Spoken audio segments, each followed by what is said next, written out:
Welcome to Donu's World.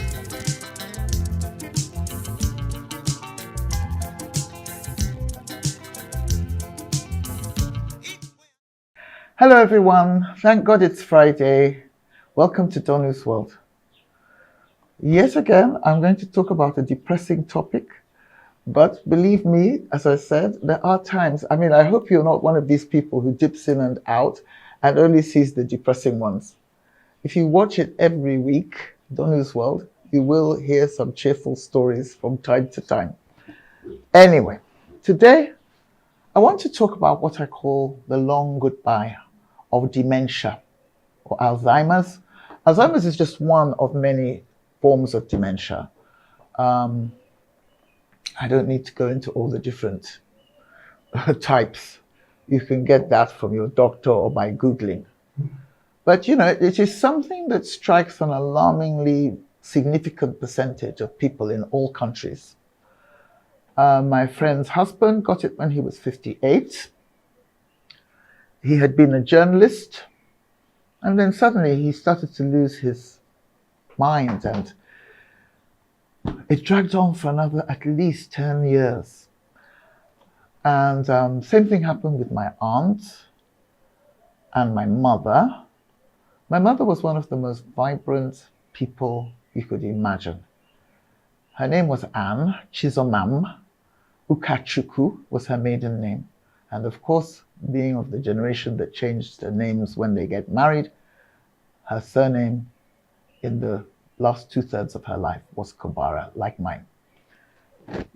And Anne Chizomam Ukachukwu Kabara was a force of nature. Highly opinionated, very, very energetic, very political. My father was in politics and business and all manner of things. He later became an ambassador and a bank chairman and all sorts. And my mother was she was his partner in a way that many women of her generation were not partners to their husbands. She was not submissive.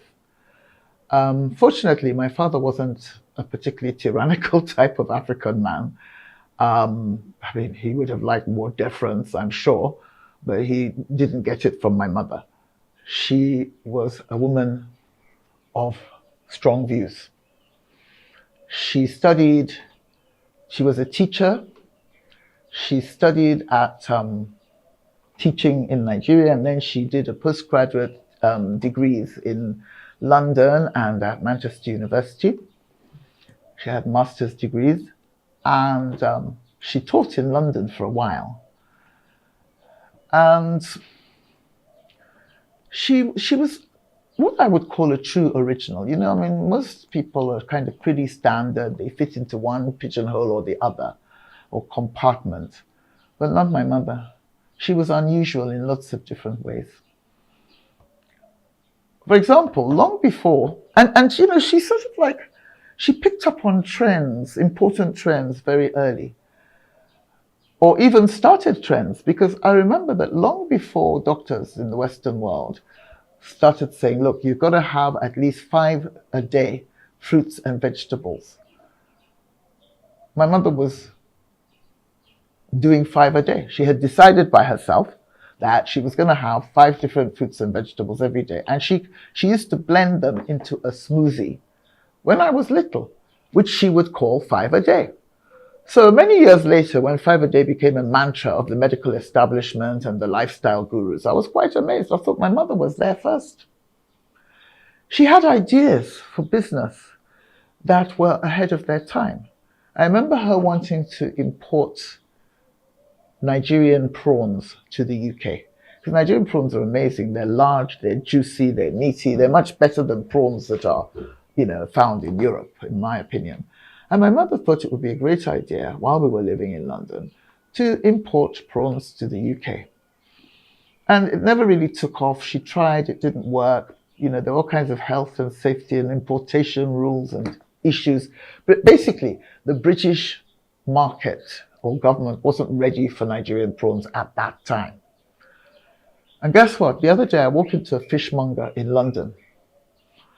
a posh fishmonger, one of those really expensive artisanal ones. And what should I see sitting on a tray? Best Nigerian prawns, and they were being sold as a sort of expensive, exotic delicacy. And I thought, oh, Mom, if only they'd listened to you all those years, you'd have been a billionaire, sort of bringing in these wonderful prawns. And, I asked the fishmonger, and he said, oh, yeah, they're very popular. So my mother kind of saw, she was ahead of her time in lots and lots of little ways. I mean, I'll give you another example. When she formed a company, because she decided she didn't want to teach anymore halfway through her life. She wanted to be in business. So she formed a company. But instead of calling it, sort of whatever and Sons or whatever Limited and Co. or Inc., as she called it Chizoman, that's her middle name, and Daughters and Sons. So, she had great difficulties getting this company registered because the people at the Nigerian Corporate Affairs Commission, who have to sort of like vet and verify, they have to give you permission to use a particular name as your company name. And they said to her, what is this crap, more or less? I mean, why can't you just call it Chizoman Limited or Chizoman and Co. Or if you must include your children, normal people would call it Chizoman and Sons. Why do you have to say Chizoman and Daughters and Sons? And she said, because that's how I want it. And, either you're going to do it the way I want it or I'm not registering any company. Anyway, she wrestled them to the ground and eventually they agreed. And that was the name of her company. She put me and my sister first and then my brothers second. Actually, my sister and myself are older anyway. So that was perfectly fair as far as she was concerned. I mean, she wasn't perfect. Sometimes she had a bit of that mother thing about preferring your boys. It seems to be woven into the DNA of a lot of women, especially older ones, and especially around here in Africa. But, she was a feminist. And during the Civil War, she was a warrior. My mother was uncompromising in her principles. She was put in many situations where she could have been corrupt. Because in Nigeria, corruption is not restricted to men. But my mother, she was very, very principled. And, I'm quite modest around money issues. And I got that from her and my dad. But I'll talk about my father another time. Let this be a kind of tribute to my mother first, because she died more recently, and I was actually there when she died. And my mother really didn't care how many pairs of earrings she had. She wasn't interested.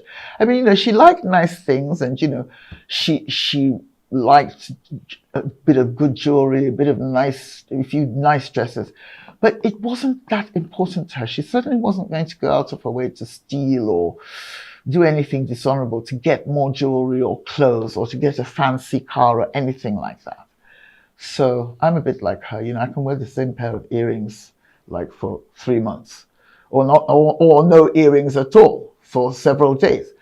And I've tried to sort of tart myself up a little bit for this YouTube videos, because friends have complained that in far too many of the videos that have been filmed since I started Donu's World, that I look too sort of like I haven't made an effort, I'm not wearing powder, or the lipstick doesn't match So I got all that nonchalance about fashion and beauty from my mother. She was a great beauty anyway, but she didn't do much to enhance it. She was quite au naturel. She was a natural beauty. And so she was her own person. So another thing she did, which hardly anybody of her age group did. I mean, she was born in 1935, which means she would have been 90 next year if she was still alive. And all her friends, amongst her friends, obviously, there are one or two who are not dissimilar to her.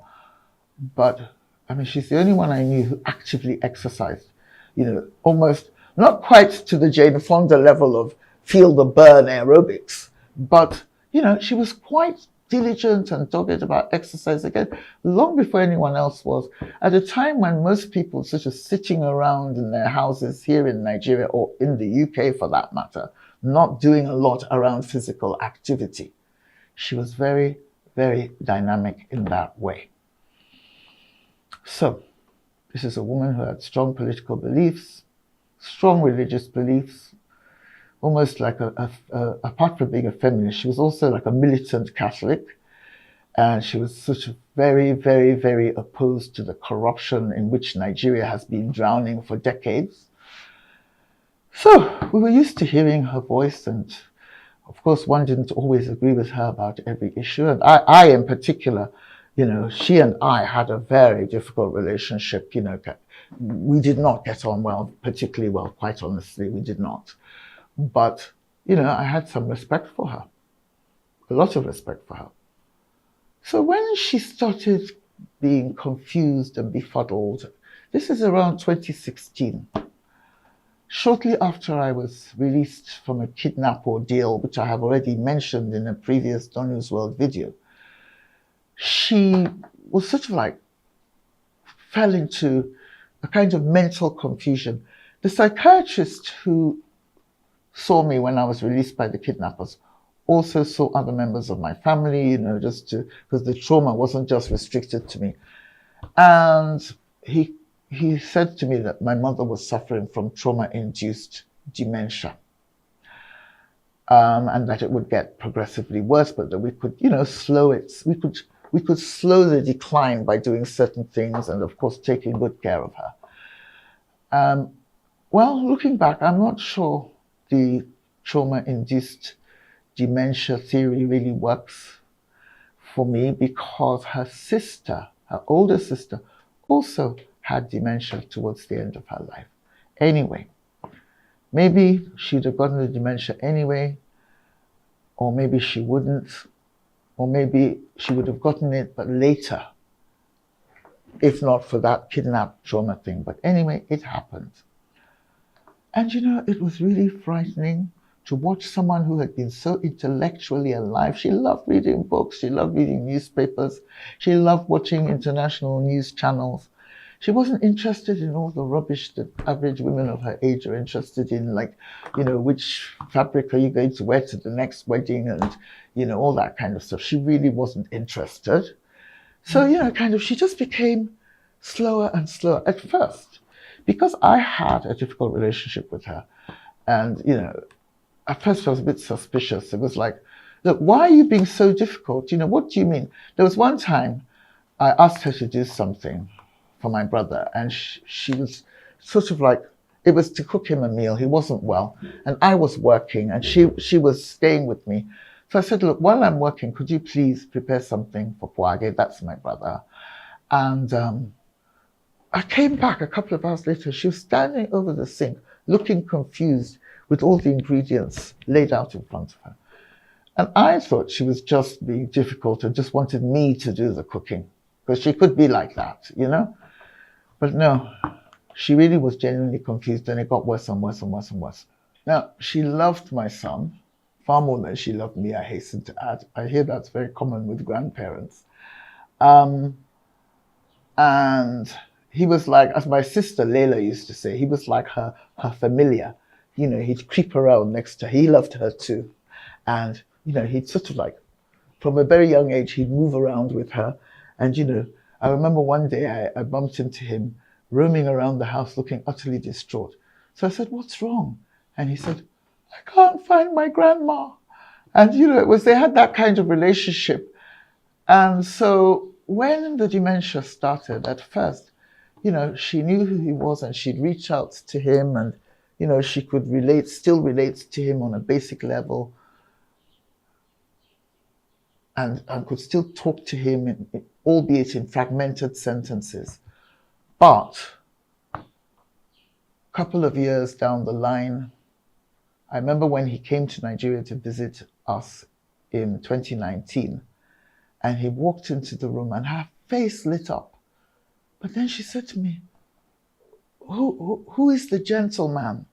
The gentleman. And she was pointing at son, her grandson, and she didn't know who he was. She just knew that she loved him and that he made her smile. And so that was the first phase of the illness, is sort of like gradual loss of comprehension, gradual inability to focus and know who people were and what things were.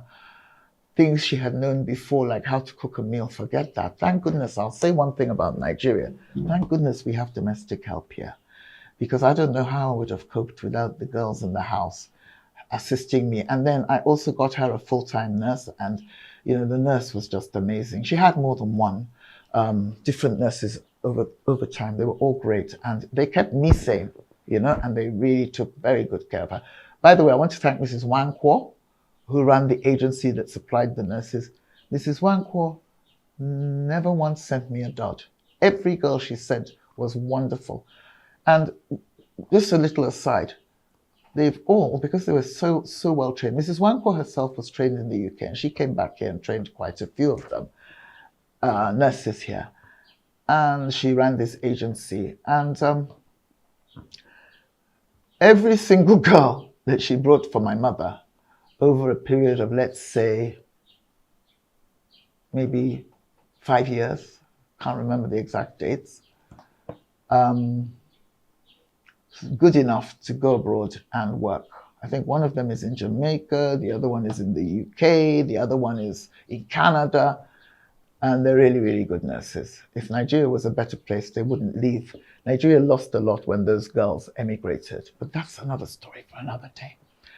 For now, let me just say that, okay, with help, I kept my mother going. It's very distressing to watch the process. First, she doesn't remember dishes she knew how to cook. Then she can no longer cook. Definitely cannot go anywhere near a kitchen. At first, she could walk. She could get up and walk to the veranda and sit there and enjoy the breeze. Then she could no longer walk, and then she needed a wheelchair. Not because there was anything fundamentally wrong with her physically, but apparently one of the things about dementia is that your brain is like a computer, and it basically tells different body parts what to do. So when it starts shutting down, it kind of like maybe stops telling the legs how to walk and stops. So she now couldn't move around without the wheelchair. And then she lost the power of speech. I think my mother fell silent in about 2020. I haven't heard her voice. I mean, I haven't had a proper conversation with her since 2016 when all this started. But at least I would hear fragments, and she'd ask me things like, who is this person? And she might not remember me, but she sort of like would greet me. And then we got to the final phase where she couldn't talk anymore. And so I didn't hear her voice for 3 years before she passed away last year.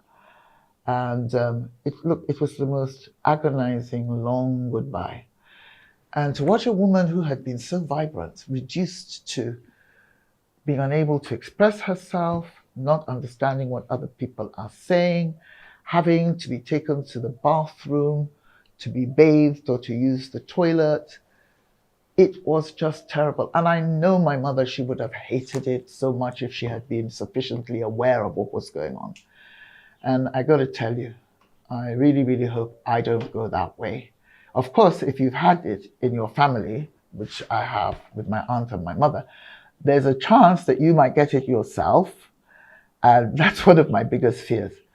Honestly, I'd rather be shot and get it over and done with than go through that kind of long farewell to life. Eventually, this beautiful, amazing woman passed away. And I know many of you who are watching this will have gone through something similar with elderly relatives, or maybe not even that elderly, because like I told you, one of my friends lost her husband mentally when he was 58. So it can happen, quite early on. But I'm assuming it usually happens when people are in their 70s or 80s. So, tell me your stories. Are you still caring for a relative who has dementia? Or are you worried that a relative, someone you're close to, is developing it and going in that direction? Are you getting enough help? Because, not everywhere is like Nigeria, where at least you've got loads of relatives and domestic staff, and nurses don't cost as much here as they do abroad. So you get quite a lot of support. Tell me about dementia in your life if you have experienced it or think you're about to experience it or fear that one day you will become a victim of it. Thank you. Goodbye.